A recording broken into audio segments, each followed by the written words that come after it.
Praise the Lord. எல்லாம் சந்தோஷமா இருக்கீங்களா? பிரியமானவர்களே, இன்றைக்கும் வேதத்திலிருந்து ஒரு வசனத்தை நம்ம தியானிப்போம். ஆபகுக் தீர்க்கதரிசன புஸ்தகம் 3வது அதிகாரம் 19வது வசனம் இப்படியாய் சொல்கிறது: ஆண்டவராகிய கர்த்தர் என் பெலன், அவர் என் கால்களை மான் கால்கள் போல் ஆக்கி உயரமான ஸ்தலங்களில் என்னை நடக்க பண்ணுவார். ஆம் பிரியமானவர்களே, இந்த வசனத்தில் ஆபகுக் தீர்க்கதரிசி என்ன சொல்கிறாரு? கர்த்தர் என் பெலன் சொல்கிறாருங்க. இன்றைக்கு நம்ம எதை நம்ம பெலனாக நம்ம நினைக்கிறோங்க?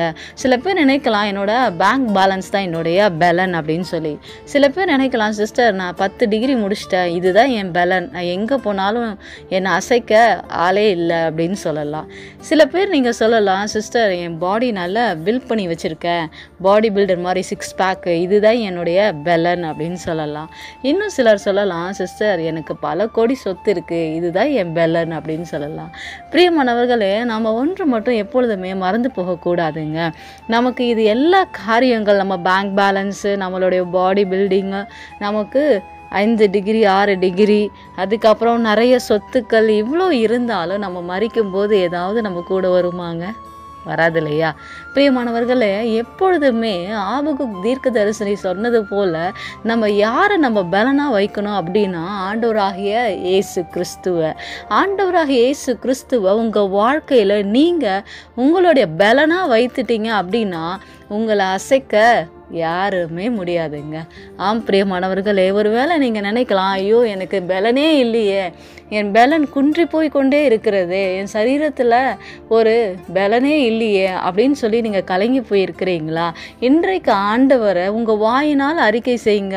ஆண்டவராகிய இயேசு கிறிஸ்துவே, அப்பா நீரே என் பலன், நீங்கள் தான்ப்பா என் பலன், என்னுடைய பலனெல்லாம் நீங்கள் தான்ப்பா அப்படின்னு நீங்கள் சொல்லும்போது ஆண்டவர் நிச்சயமாகவே உங்கள் பலவீனத்தில் அவர் பலன் பூரணமாய் விளங்க பண்ணுவாருங்க. அது மாத்திரம் இல்லைங்க, அவர் நம்மளுடைய கால்களை எப்படிப்பட்ட கால்களை ஆக்குறாரா? மான் கால்கள் போல ஆக்குறாரா?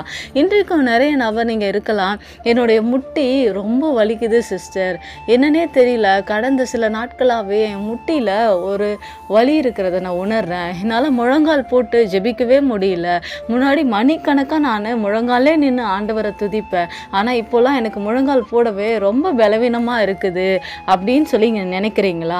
அப்படிப்பட்ட பிள்ளைகளோடு கூட ஆண்டவராகிய இயேசு கிறிஸ்து இன்றைக்கு இடைப்பட்டு கொண்டே இருக்கிறார். நீ ஆண்டவரை உன்னுடைய பலனாய் நீ வைக்கும்போது ஆண்டவர் உன் கால்களை எப்படிப்பட்ட கால்களை போல் ஆக்குவாரா? மான் கால்கள் போல் உங்கள் கால்களை ஆக்கப் போகிறாரா? பிரியமானவர்களே, இந்த மானை ஆண்டவர் எதுக்கு இந்த இடத்துல கம்பேர் பண்ணி நமக்கு கொடுத்திருக்கார் அப்படின்னா, இந்த மான்கள் 1 மணி நேரத்துக்கு 60லிருந்து 90 கிலோமீட்டர் வரைக்கும் அதனால் ஓட முடியுமாங்க. பிரியமானவர்களே, நம்ம கால்களை அப்படிப்பட்ட கால்களாய் ஆண்டவர் மாற்றுகிறார்ன்ற போது அப்போ நமக்குள்ளே எப்படிப்பட்ட பலனை ஆண்டவர் வைக்கிறார்? ரொம்ப சந்தோஷமாக இருக்குல்ல இந்த வசனம் நம்ம வாசிக்கும் போது, அது உட்கொள்ளும் போது. ஆம் பிரியமானவர்களே, நம்ம ஆண்டவர் வசனத்தை நம்ம தியானிக்கும் போது, ஆண்டவரே இது எனக்குரியது அப்படின்னு நம்ம விசுவாசிக்கும் போது ஆண்டவர் அந்த வசனத்தை நமக்கு, அந்த வசனத்தில் உள்ள கிரியை நமக்கு நம்ம வாழ்க்கையில் செயல்படுத்த வல்லவராக இருக்கிறாருங்க. பிரியமானவர்களே, இது மாத்திரமில்லை, இன்னொரு பாயிண்ட் அங்கே சொல்கிறாங்க. என்ன சொல்கிறாரு அப்படின்னா, உயரமான ஸ்தலங்களில் என்னை நடக்க பண்ணுவார்.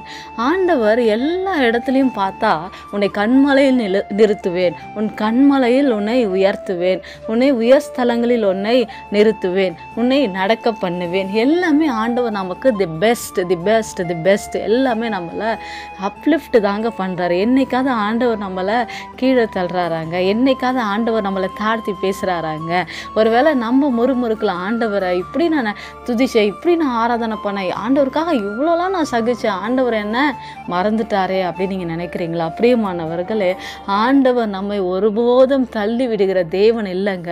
ஆண்டவர் நம்மளை எப்பொழுதும் தூக்கி நிறுத்துகிற தேவன். ஒருவேளை மனுஷன் உங்களை கீழே தள்ளலாம் அப்படின்னு நினைக்கலாம், ஆனால் ஆண்டவர், நான் நிச்சயமாகவே சொல்கிறேன், உங்களை கீழே தள்ளணும்னு நினைக்கிறவர்கள் மத்தியில், உங்களை கீழே தள்ளணும்னு நினைக்கிறவர்கள் மத்தியில் ஆண்டவர் உங்களை உயர்த்துகிற தேவனாக இருக்கிறார். பிரியமானவர்களே, ஒரு வேளை மனுஷங்க உங்களை கீழே தள்ளிட்டாங்கன்னு சொல்லி ஃபீல் பண்ணுறீங்களா? ஒரு வேளை உங்கள் வேலை ஸ்தலத்தில் உங்களை நிந்திக்கிறாங்கன்னு ஃபீல் பண்ணுறீங்களா? கவலைப்படாதீங்க. ஆண்டவர் இன்றைக்கு நான் நிச்சயமாகவே சொல்கிறேன், உயர்ந்த ஸ்தலங்களில் நீங்கள் நினைச்சு பார்க்க முடியாத இடத்துல உங்களை உயர்த்துகிற நேரம் வந்து விட்டது. பிரியமானவர்களே, உங்கள் கண்ணீரை நீங்கள் துடைத்து கொள்ளுங்க.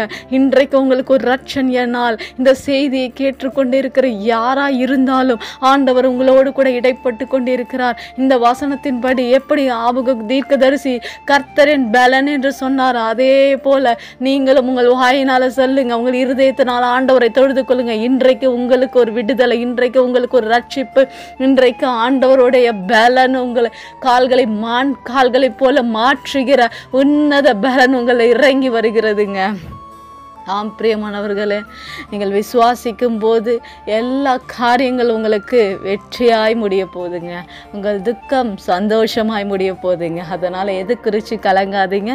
ஆண்டவர் உங்களை ஆசிர்வதிப்பார். நான் மீண்டுமாய் உங்களுக்கு சொல்கிறேன், உங்கள் அருகாமையில் இருக்க சபைக்கு தயவு செய்து ஞாயிற்றுக்கிழமையாவது நீங்கள் போகும்படியாய் நான் விரும்புகிறேன். நான் மாத்திரம் இல்லைங்க, ஆண்டவர் உங்களை நேசிக்கிறார்.